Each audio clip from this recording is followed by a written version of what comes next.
लग्नानंतर होईलच प्रेम. या मालिकेच्या येणाऱ्या काही भागांमध्ये आपल्याला खूपच मोठमोठे ट्विस्ट प्रेक्षकांना पाहायला मिळणार आहे. सगळ्यात मोठा ट्विस्ट म्हणजे काव्या चपलने कसं दिव्याचं थोबाड फोडते आणि का फोडते, यावर तर खूपच असे मनोरंजक सीन आपल्याला पाहायला मिळणार आहे. एवढंच नाही तर प्रेक्षकांनो व स्वात्यासमोर त्या खोटारड्या विजय मटकरीचा चेहरा आणि त्याचं पूर्ण काही सत्य कसं उघड होतं, हाही ट्विस्ट आपल्याला येणाऱ्या भागात छानपैकी पाहायला मिळणार आहे.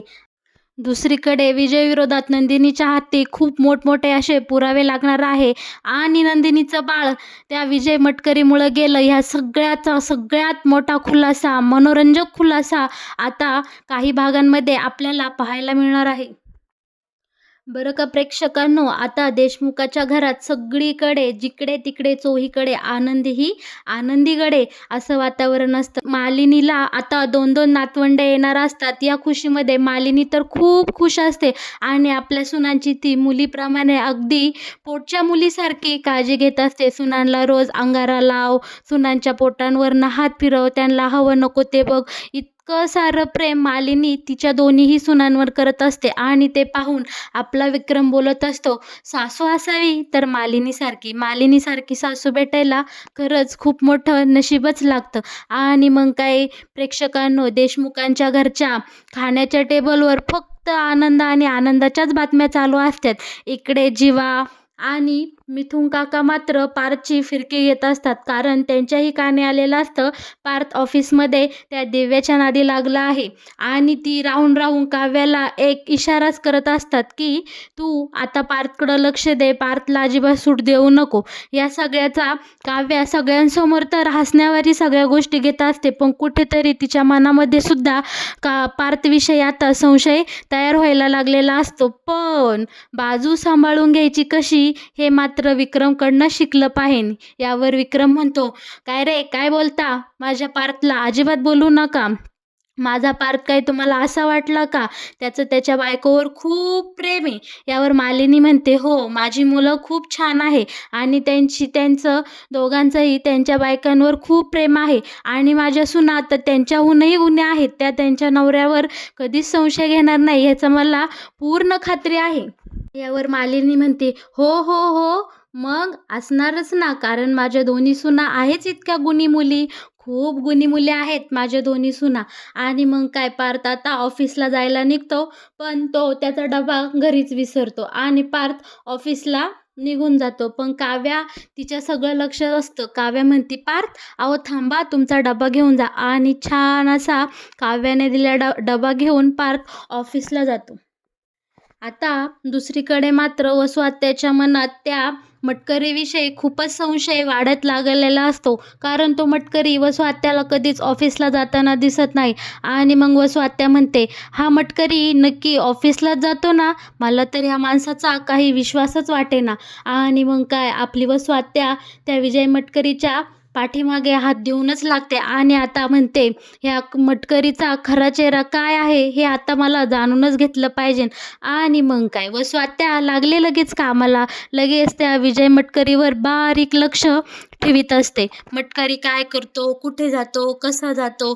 आणि काय मग मंडळी, वसुआत्यापेक्षा तो विजय मटकरी कधी पण एक पाऊल पुढेच असतो. तो वसुआत्यासोबत गोड गोड बोलून वसुआत्याला बरोबर आहे ना उल्लू बनवत असतो. या सगळ्यामध्ये वसुआत्याचेच फासे उलटे पडतात आणि या उलट विजय मटकरी वसुआत्याकडं खूप मोठी कंपनीला होणाऱ्या प्रॉफिटची बातमी काढून घेतो. त्यामुळे येणाऱ्या त्या काही भागांमध्ये पार्थला आणि विक्रमला त्यांच्या कंपनीत खूप मोठा तोटा असा सहन करावा लागणार आहे आणि याला कारणीभूत फक्त वसुआत्या असणार आहे. या मोठ्या सत्याचा उलगडा देखील आता आपण येणाऱ्या काही भागांमध्ये पाहणार आहोत. दुसरीकडे मात्र आपल्या नंदिनीचं दुःख काही संपत नसतं. तिचं बाळ गेलं या विचाराने नंदिनी पूर्णपणे आता ट्रेसमध्ये गेलेली दाखवत आहे. घरामध्ये इकडे तिकडे तिच्या जाईन त्या चारी बाजूला तिला फक्त तिचं बाळ कशामुळं गेलं या सगळ्या गोष्टी आठवत असतात. आणि काय होतं, आता कपडे धुण्यासाठी त्यांच्या घरातली आशा आशा येते आणि आशा बोलते, "ताई तुमचा काही ड्रेस धुवायला आहे का?" आणि काय प्रेक्षकांनो, नंदिनीसमोर तोच ड्रेस पुन्हा एकदा येतो. ज्या ड्रेस घातलेला असताना नंदिनीचा ॲक्सिडेंट झालेला असतो आणि तो ड्रेस नंदिनी निरखून पाहत असते आणि बघता तर काय प्रेक्षकांनो, आता नंदिनीच्या हाताला खूप मोठा विजयविरोधात पुरावा लागतो. ज्या दिवशी नंदिनीचं बाळ गेलेलं असतं त्याच दिवशी विजयनी नंदिनीला गाडीनी धडक दिलेली असते आणि तेव्हा तिथे विजयचं पाकीट पडलेलं असतं. आता ते पाकीट नंदिनीच्या हाताला लागतं. पाकीट पाहून नंदिनी बोलते, "हे पाकीट कोणाचं आहे?" मग नंदिनी विचार करायला लागतो, "मी ज्या दिवशी पडले, ज्या दिवशी माझं बाळ गेलं त्या ड्रेसमध्ये हे विजयचं पाकीट कसं काय आलं?" आणि मग काय प्रेक्षकांनो, त्या पाकिटावरून नंदिनी विजयचा पाठलाग करते. विजय कुठे जातो, कसा जातो या सगळ्याचा पाठपुरावा करते आणि मग नंदिनी पुढे एक मोठ्या सत्याचा उलगडा होतो. तो असा की विजयमुळेच नंदिनीचं बाळ गेलेलं असतं. विजय हा देशमुखांच्या घराच्या वाईटावरच उठलेला असतो. विजयने खूप असं प्लॅनिंग करून नंदिनीचं बाळ मारलेलं आहे हे सगळं नंदिनीसमोर आता उघड झालेलं असतं. आता ह्या विजयची कशी जिरवायची ह्या विचारात नंदिनी असते. मग काय नंदिनी घरी येते आणि जीवाला सगळं काही सत्य उलगडून सांगते. जेव्हा जीवाला कळतं की ह्या नालायक विजय मटकरीमुळं आमचं बाळ गेलं, तेव्हा जीवा एकदम संतापाने उठतो आणि तडक त्या समोर जाऊन उभा राहतो आणि विजयच्या पुढं मागं विचार न करता सरळ त्याची कॉलर धरतो आणि विजयला खूप मारतो. इतका मारतो की विजयचा चेहरा असा सुजून मोठा करतो. एवढंच करत नाही तर मित्रांनो, इकडे मालिनी, काव्य आणि नंदिनी हे देखील विजयला शिक्षा देण्याबद्दल चर्चा करत असतात. हे बोलतात, "ह्या नालायक विजयला जगण्याचा काहीच अधिकार नाही, कारण या जगात न आलेल्या माझ्या बाळाचा ह्या विजयनी खून केला आहे." हे ऐकताच विजयची मात्र इकडे घाबरगुंडी उडते. विजय बोलतो, "आता आता मी काय करू?" काव्या बोलते, "खरं तर ह्या विजयचं चप्पलानी थोबाड फोडलं पाहिजे." यावर विजय बोलतो, "हे बघ काव्या, तुझा ह्याची काही संबंध नाही. या गोष्टीशी तुझा काही संबंध नाही. तू ना फक्त तुझ्या नवऱ्याकडे लक्ष दे. तुझा नवरा बाहेर बघ काय थेर करतो, त्या गोष्टींकडे तू लक्ष दे. माझं मी बघून घेईन काय करायचं ते." यावर मग काय प्रेक्षकांनो, त्या क्षणी नेमकी ती चिपकली दिव्या आणि पार्थ एकमेकांच्या गळे घालत देशमुखांच्या घरात प्रवेश करतात. हे पाहून काव्याची तळपायाची आग मस्तकात जाते आणि मग काय प्रेक्षकांनो, काव्या तडक तिथे निघून जाते आणि पुढचा मागचा विचार न करता सरळ त्या दिव्याचं थोबाड फोडते आणि दिव्याला चप्पलेने मारते. यावर पार्थ म्हणतो, काव्या, काव्या जरा ऐकून तर घ्या." यावर काव्या बोलते, "एक शब्दही मला कोणाचं काहीच ऐकायचं नाही." नंदिनी सुद्धा म्हणते, "अगं काव्या, काय झालंय ते तर बघ." यावर मटकरी हसत काव्याला चिडून देतो, "हे बघ तुझ्या नवऱ्याची थेरं पाहिलंस काय चाललंय त्याचं बाहेर, आणि मला लागली शहाणपणा शिकवायला. स्वतःचा नवरा तर तिला सांभाळता आला नाही आणि मला सांगते तू हे केलं आणि ते केलं." सगळ्या प्रकारामुळे प्रेक्षकांनो, काव्याला खूप मनस्ताप झालेला असतो आणि काव्या पार्थकडे पाहतच राहते. बरं का प्रेक्षकांनो, आता येणाऱ्या पुढच्या काही भागांमध्ये काव्याची तब्येत खूप ढासळते, कारण पार्थला दिव्याच्या मिठीत पाहून काव्याला खूप मोठा धक्का बसलेला असतो आणि हा धक्का काव्याला सहनच होत नाही. हे सगळं काव्याच्या वारंवार डोळ्यापुढे सारखं येत असतं आणि मग काय प्रेक्षकांनो, काव्या तिथेच हॉलमध्ये जमिनीवर चक्कर येऊन पडते. मग काय प्रेक्षकांनो, मालिनी खूप घाबरते, कारण मालिनीला नंदिनीच्या आईबाबांनी सांगितलेले सत्य वारंवार आठवत असतं की, आणि त्यात नंदिनीसुद्धा म्हणलेले असते, काव्याची प्रेग्नेन्सी खूपच नाजूक आहे, तिला खूपच जपावं लागणार आहे. आणि हे सगळं पाहून मालिनीला तर खूपच मोठा धक्का बसतो. मालिनी पळत धावत काव्याला धरायला जाते.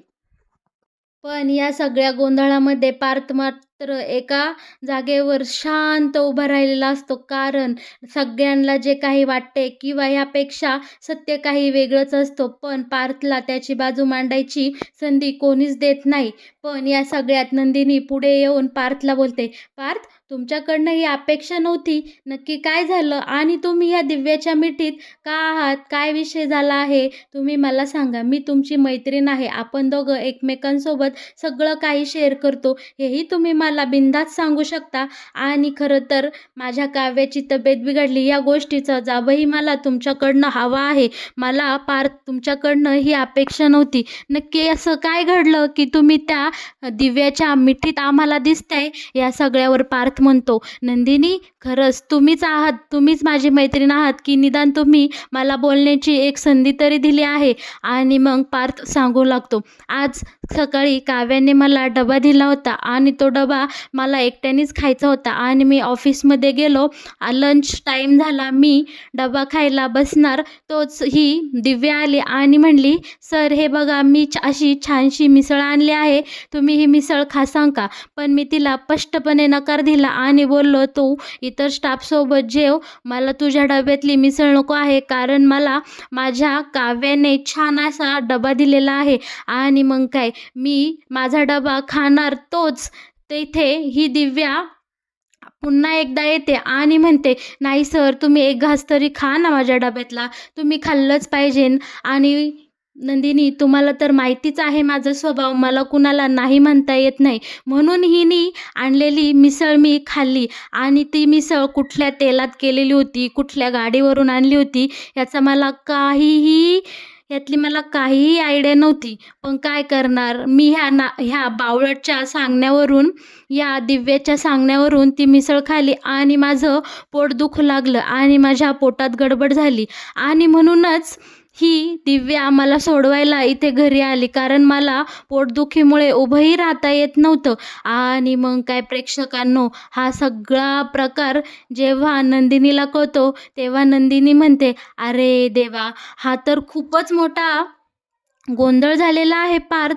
पण या सगळ्यामुळे माझ्या काव्याला खूप मोठा त्रास झालेला आहे. आता काव्याचा हा गैरसमज कोण दूर करणार? आता माझ्या काव्याला झालेल्या त्रासाची किंमत कोण भरून देणार? सांगा पार्थ, आता तुम्हीच सांगा हे. आणि हो, या दिव्यापासून तुम्ही जरा लांबच राहा. मला हे प्रकरण जरा काही वेगळंच वाटते आणि अवघडच वाटते.